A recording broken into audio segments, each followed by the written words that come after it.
Hello and thank you for choosing Iceline-Hosting. Collecting resources, hitting trees and rocks tends to get repetitive after a while, so raiding can spice up your gameplay and you can have more intense encounters with other players through raiding their bases. Raiding player bases is when you destroy the player's base's walls and gain access to the goods inside of their base. One of the major things you should go for is the tool cupboard. The tool cupboard allows you to prevent other players from building blocks, placing, or picking up deployables within an area around the base.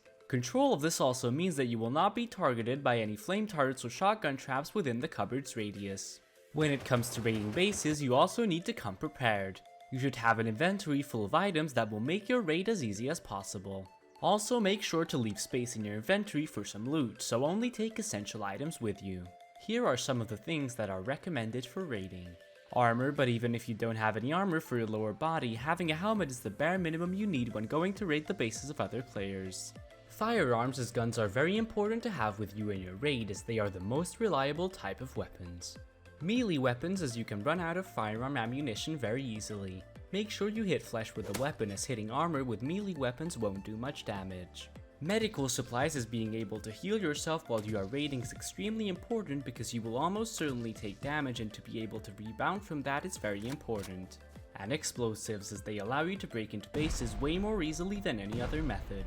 While not all of these are necessary, the more variety that you have will allow you to be more prepared for different situations and people inside of bases. Also keep in mind that crafting some of these items might require additional materials, higher tiered workbenches, or other research. When preparing for your raid, it is important to not underpack or overpack your inventory, as it will restrict the number of items you can take back with you from your raid. It is also important to consider the strength of the base you plan on raiding as well as its inhabitants. Generally, the best bases to go for are bases with walls that have health values between 250 and 2000. Depending on how far you've advanced in the game, it might be better to start raiding bases with wood or stone walls than move up to stronger bases.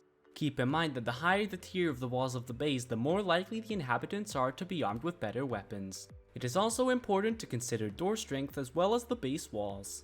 When getting ready to strike, you should try and get a team together and designate an experienced raid leader to make sure the raid goes smoothly. If you cannot get a team together or prefer to go solo, here are some tips. It is important to remain calm and think clearly, as it is easy to get worked up in intense situations. It is also important that your health is at max, as you are bound to take some hits when raiding, especially if you're raiding alone. And you should also build a raid base, as even if it is just a 1x2, it is important to have at least a small structure to store your loot and where you can respawn in the event that something goes wrong. When approaching the base you're raiding, it is a good idea to look for weaknesses around the base that would allow you to get in easier. Knowing how to locate these weaknesses is crucial, because without an entrance to the base, there won't be a raid.